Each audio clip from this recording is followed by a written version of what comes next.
Hare Krishna. So we're discussing a very, very important concept. That is the concept of Purusha, that is the enjoyer, the concept of Prakriti, the material nature, and their union or interaction. So let's continue to understand this concept which is spoken directly by Lord Shri Krishna in Shloka number 22.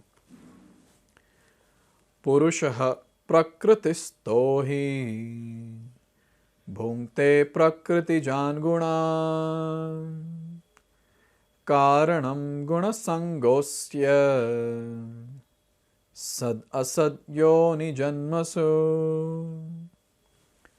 So here Lord is saying, Purushaha, whom are we talking about? We are talking about the living entity. Purusha prakritistohi, Purusha in the material life or in the material nature, thus follows the ways of life, what is discussed.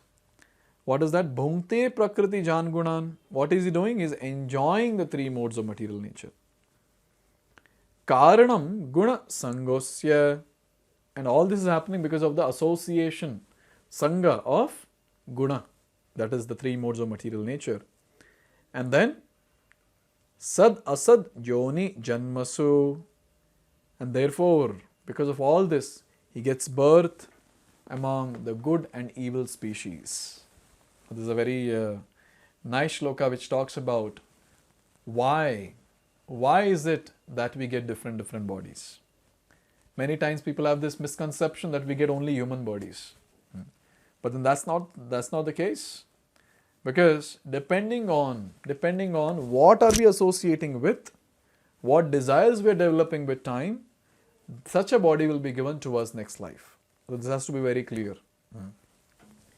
So here it is said that this verse is very important for an understanding of how the living entities transmigrate from one body to another. Now this change of dress is due to his attachment to material existence. As long as he is captivated by this false identification or false manifestation, he has to continue transmigrating from one body to another. See, now we have to understand one thing, that who is the enjoyer, who is the Purusha? Purusha is only Krishna. He is the Purusha. He is the enjoyer. We are not the enjoyer, we are servants. Now what has happened? We desire to enjoy separate from Krishna. So what exactly was given to us for this enjoyment? We were put into this material nature. We are put into this material nature and were told that okay, you enjoy now as much as you want. So now we have come to this material nature for enjoying. That's what is the tendency that is there. And how we want to enjoy? We want to enjoy exploiting the material nature.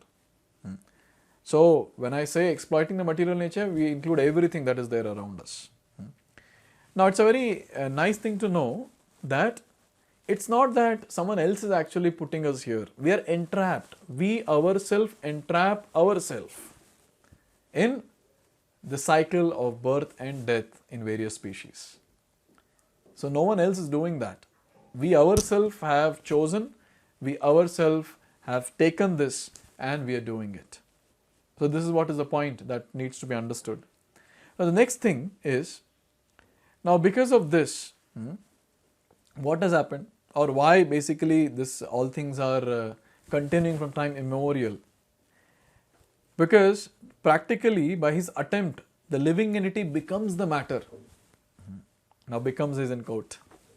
It means the living entity from so many lifetimes is identifying with the matter, with this body, that he is convinced that I am this body. That's how atheistic people speak. Okay, once this body is finished, everything is finished. Why they speak like that? Because they are convinced that I am this body. Why? Because they are in illusion.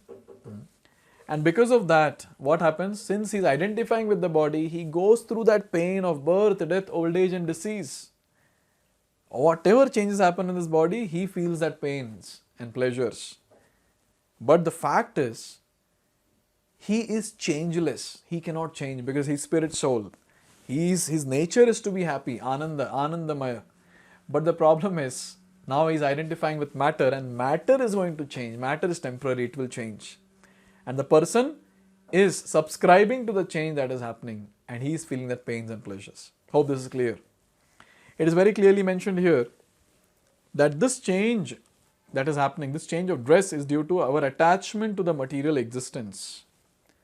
We are so attached, so attached. So after we come to devotional service also, we still remain attached only. But the only thing is, before we were like enjoying, now we try to get away, from this enjoyment tendency, or want to be detached, from this material world or something like that. But still the problem is, say this is the material world and say this is we. We are holding the material nature. And what are we telling? Leave me, leave me, leave me. But we are holding the material nature tightly. Why? Because we are attached. And when we are practicing devotional service, slowly, there's detachment that happens. And then we get it detached from the material nature. So as of now, this is what is our situation. Leave me, leave me, leave me. But devotional service will help us to come out of this with time. Due to his desire to lord it over material nature, he is put into such an undesirable circumstances. Under the influence of material desire, the living entity is born sometimes as a demigod, sometimes as a man, sometimes as a beast, as a bird, as a worm, as an aquatic, as a saintly man, as a bug. And in all cases, the living entity thinks himself to be the master of his circumstances, yet he is under the influence of material nature.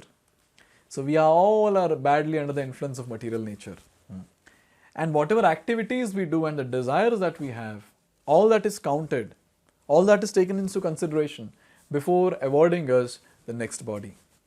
So depending on our desires, depending on our activities, we get either of these bodies which I mentioned, starting from the demigod and going up to the lower species of life.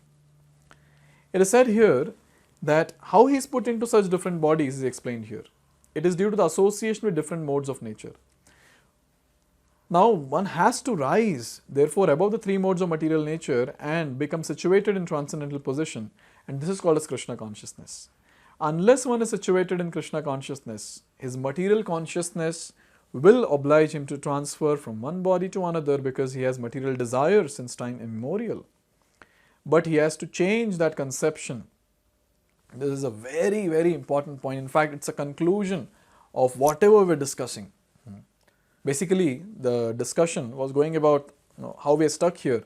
But suddenly here, we're getting a very, very important input from Srila Prabhupada, how to get out of it.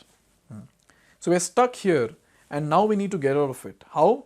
By raising our consciousness to Krishna consciousness. Currently, we are in complete material consciousness. All the time thinking about our pleasures, our enjoyment. But then we have to make sure that we come up to Krishna consciousness. And how to do that? How to do that? Is there any way to do it? It's given here. It said that this happens, where is it? The change can be effected only by hearing from authoritative sources. The best example here is Arjun, is hearing signs of God from Krishna. The living entity, if he submits to this hearing process, will lose his long cherished desire to dominate material nature, and gradually and proportionately, as he reduces his long desire to dominate, he comes to enjoy the spiritual happiness. A very simple solution. What is that? We have to hear. We have to hear more and more and more. We have to hear when we chant. So when chanting Hare Krishna Mahamantra, we have to hear the Mahamantra. When we are hearing these, or when we are going through these Bhagavad-gita sessions, these different videos or any audio lectures, those are there that we hear. So we have to hear it attentively. When we hear, what happens? We understand our position. Where am I? Which place am I in? How badly am I stuck? All these things becomes very clear. And once all these things become clear, and then after that, it becomes easy for the person to raise himself to the higher platform of devotional service, because his practice will become intense. So hearing, Shravanam, is a very, very important and the primary anga of devotional service. So Shravanam has to be done, hearing has to be done. So once we keep hearing from the right source, not hearing anyone and everyone on the internet, hearing from the right source, a bona fide person who is connected to the parampara, when we hear such a person, automatically we elevate our consciousness and we go to the next level. Or else till then, be very happy in this material world under the influence of the material nature. Now here, again and again, living entity is called as Purusha, but who is the original Purusha? Krishna is going to speak about that in the next video. Hare Krishna. Krishna, Krishna